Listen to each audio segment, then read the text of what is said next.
Hello viewer, we are going to make the shapes here. This time we will only pick up the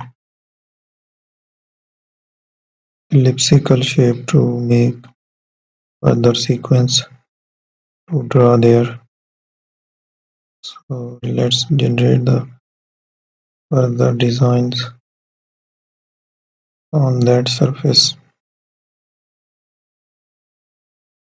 Keep on making the designs.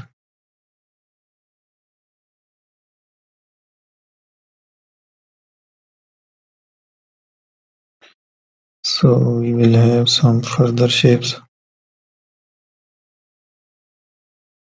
Also generate the further one.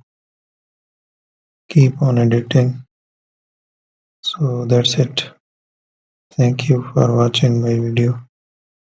Don't forget to subscribe my channel.